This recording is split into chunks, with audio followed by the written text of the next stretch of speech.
হঠাৎ করে এই বাঁশিকে কেন বেছে নেওয়া? ইলেকশন কমিশনের কাছে মর্জি মোতাবেক কোনো কিছু চাইলেই পাওয়া যায় না। আমরা চেয়েছিলাম অন্য কিছু, 4 নম্বরে ছিল এটা, তো 1, 2, 3 দেয়নি, 4 নম্বরটা দিয়েছে, আমাকে নিতে হয়েছে।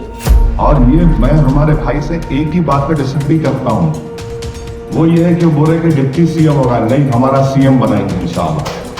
डिप्टी सीएम क्या है? डिप्टी सीएम कोई पावर नहीं है। Deputy CM is the 6 feature of the high, भाई सीएम के होगी। আসাদুদ্দিন ওয়াইসি তিনি যে রয়েছেন তিনিও কিন্তু একই কথা বলছেন, মুখ্যমন্ত্রী পদেই বসবেন হুমায়ুন কবির।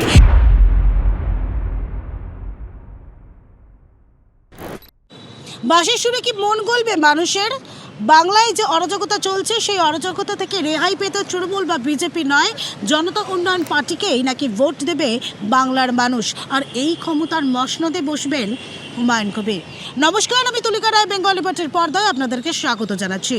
মিম এবং জনতা উন্নয়ন পার্টি যা হুমায়ুন কবির তৈরি করেছেন, এই দুই পার্টি এই মুহূর্তে জোট সঙ্গী। তারা ইতিমধ্যেই তাদের যে ভোট চিহ্ন, বাঁশির যে চিহ্ন, সেই চিহ্ন ইতিমধ্যে আত্মপ্রকাশ করেছে। এই নির্বাচন অর্থাৎ 2026-এর নির্বাচনে একচ্ছত্রভাবে তারা লড়বেন।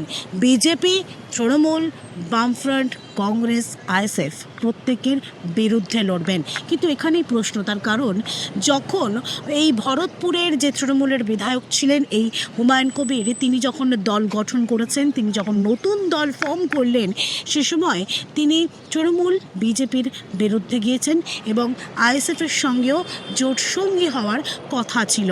কিন্তু কোনো এক কারণে, কোনো এক অজ্ঞাত কারণে দেখা গেল আইএসএফের যে সঙ্গে যে জোট, সেই জোট কার্যত বানচাল হয়ে যায়।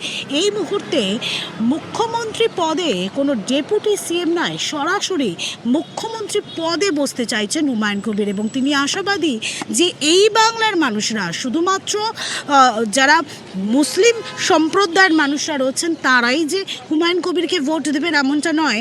মুসলিম সম্প্রদায় ছাড়াও যারা অবাঙালি হিন্দু রয়েছে, যারা হিন্দুরা রয়েছে, তারাও এই অরাজকতা থেকে বাঁচার জন্যই হুমায়ুন কবিরকে নাকি বেছে নেবেন।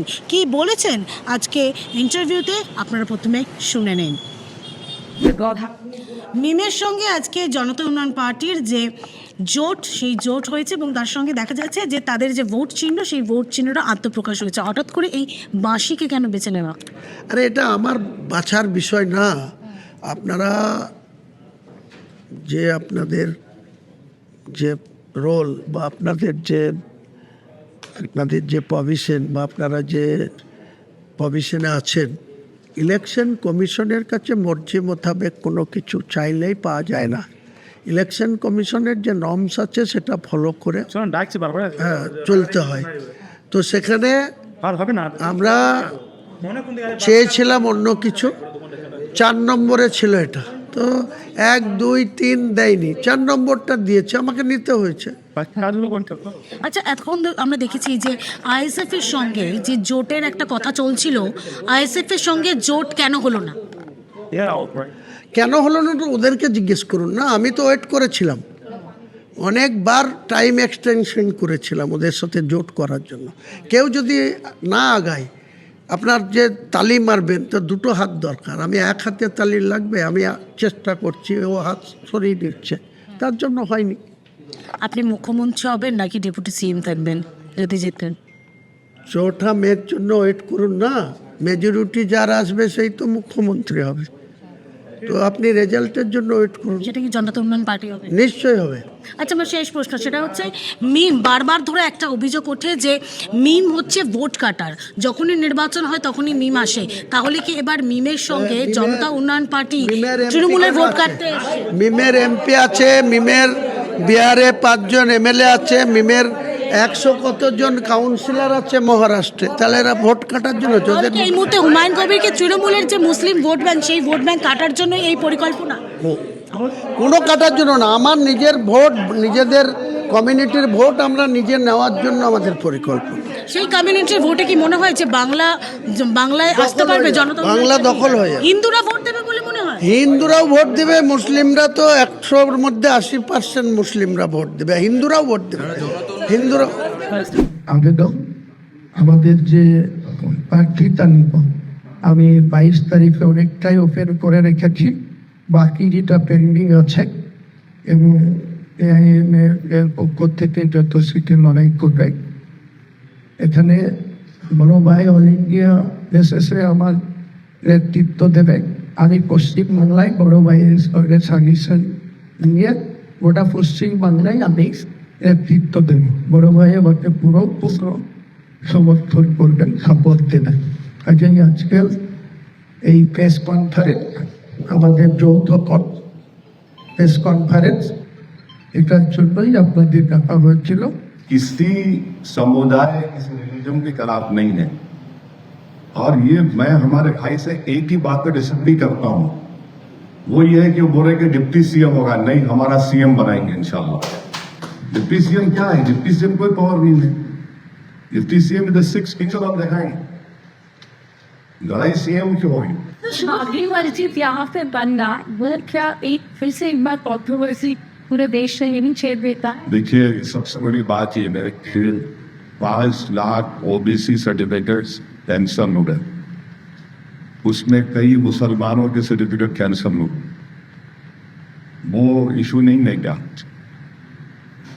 दूसरा आप देख लीजिए कि ममता बनर्जी ने जो यहाँ पर कास्ट को निकाला ए से बी में और 20 से ए में डाला, वो तो पूरे के पूरे मुस्लिम कास्ट थे। फिर यहाँ पर आज कितना नियरली 30% हमारी मुस्लिम पॉपुलेशन है। Out here, working on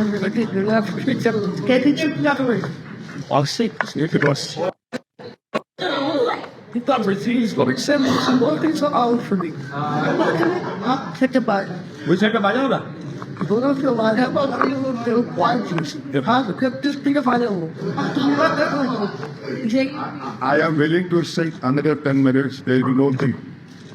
Just Leo, there you go, John.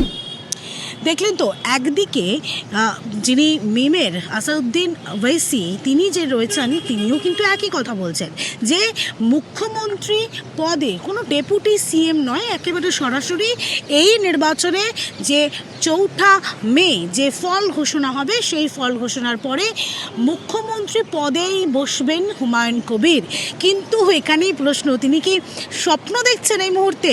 শুধুমাত্র এই মুহূর্তে আমরা প্রশ্ন করেছিলাম যে মুখ্যমন্ত্রী পদে বসার জন্য যে সিটের বা যে আসনের প্রয়োজন হয় সেটা কি আদৌ এই নতুন করে দল খোলা জনতা উন্নয়ন পার্টি পাবেন? শুধুমাত্র তিনি একটি বাবরি মসজিদ তৈরি করে কি আদৌ গোটা মুসলিম সম্প্রদায় এবং তার সঙ্গে হিন্দুদের ভোট আদৌ পাবেন? সেটা নিয়ে যথেষ্ট সন্দেহ রয়েছে। ইতিমধ্যেই হুমায়ুন কবির এবং যে মিমের যে জোট ইতিমধ্যেই হয়েছে এবং তারা যে বারংবার ধরে আরও একটা যে অভিযোগ উঠেছে মিমের বিরুদ্ধে, যে মিম মোট কথা হচ্ছে নির্বাচন যখনই আসে সে সময় তারা ভোট কাটার হিসেবে নিজেদেরকে এক্সপোজ করে। সেই জায়গায় দাঁড়িয়ে ইতিমধ্যেই দেখা যাচ্ছে যে এই জনতা উন্নয়ন পার্টির সঙ্গে যে জোট সঙ্গী হিসেবে মিম সামনে এসেছে, তাহলে কি এবার তৃণমূলের যে মুসলিম ভোট রয়েছে সেই ভোটকেও কাটতে চলেছে এই জনতা উন্নয়ন পার্টি? সেই দিকে আমাদের নজর থাকবে। আর আপনাদের নজর থাকুক বেঙ্গল লিবার্টিতে। এই ভিডিও যদি ভালো লাগে তাহলে লাইক করবেন, শেয়ার, সাবস্ক্রাইব করতে ভুলবেন না। www.bengalliberty.com আপনাদের জন্য রয়েছে সমস্ত ভাবে সাজানো স্বাধীন কাছেহীন গেরিলা সংবাদদাতার পাশে দাঁড়ান। অসংখ্য ধন্যবাদ।